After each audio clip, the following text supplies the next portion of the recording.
సంగారెడ్డి జిల్లా రామచంద్రాపురం పట్టణంలోని శ్రీనివాస్ నగర్ కాలనీలో ఘనసేన యూత్ అసోసియేషన్ ఆధ్వర్యంలో ఏర్పాటు చేసిన వినాయక మండపం వద్ద ఇవాళ అన్నదాన కార్యక్రమం ఏర్పాటు చేశారు.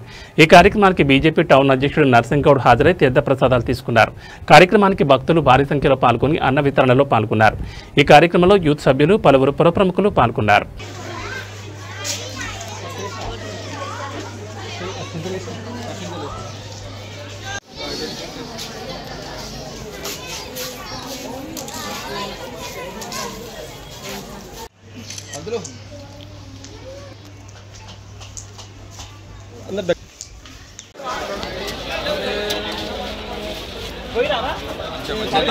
మంచిది